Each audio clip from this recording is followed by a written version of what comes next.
Hi everybody, welcome back to my channel.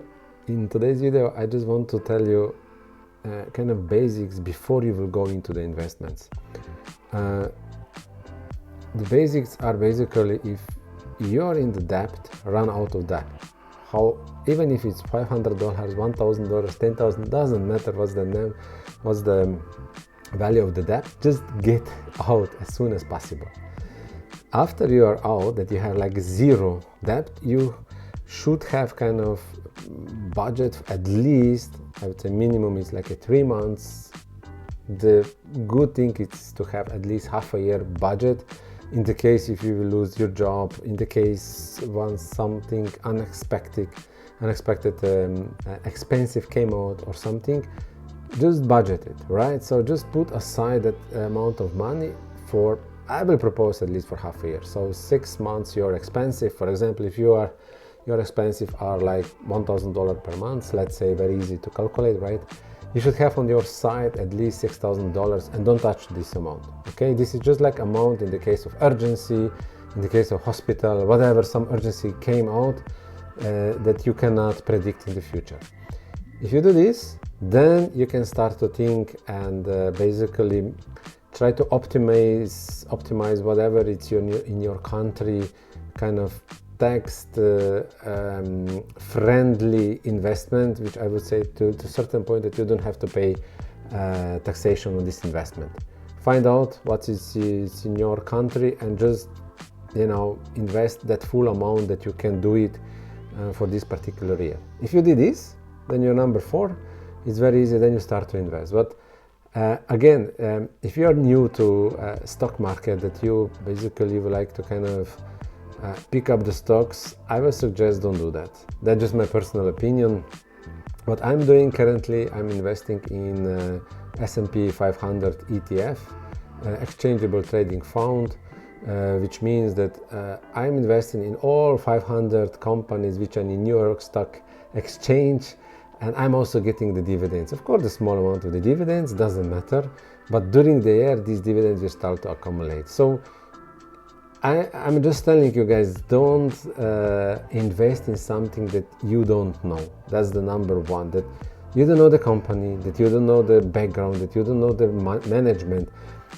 If you just start to pick the stocks, and then you have to also follow the quarterly report.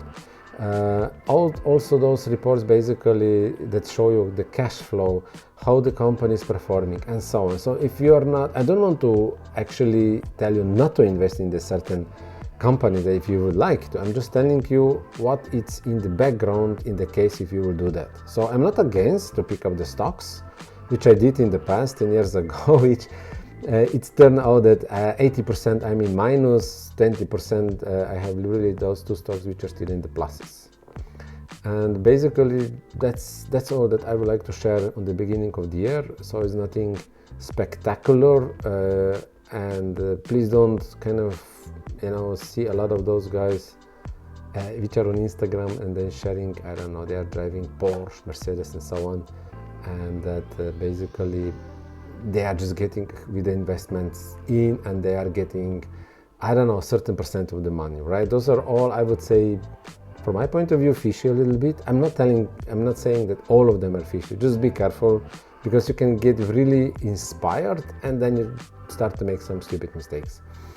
And basically on the last one, just again, I would just like to repeat, if you don't know what do you do, just don't invest. If you don't understand the background of the company, don't do it, don't invest. Just go rather on the broader index, and then time with the time you will gain the experiences. What does it mean when the stock is going down, or certain ETF is going down, you start to lose the money. So what's your psychological effect on you? Because if it's really hard, then you shouldn't invest. I mean, investment is not for everybody.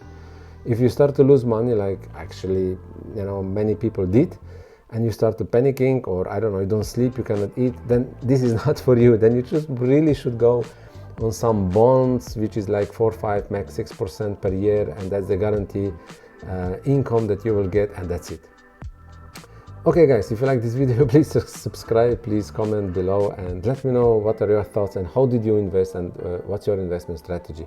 At the same time, I would just like to mention also I think 5 to 10% in your portfolio, whatever, how big it is, it should be also cryptocurrency. At least Bitcoin, Ethereum, those are two really big guys, big players on the crypto market. At the same time, again, there are a lot of big players outside. They are just waiting for the ETF approval. At the same time, a lot of small projects which are gaining like 10,000%, 5,000%. So it can you can gain if you know. Again, what do you do? If you don't know, don't touch it. Okay, that's all. Have fun, guys. Enjoy, and let me know in the comment below. So what's your investment strategy for this year? Have fun. Bye.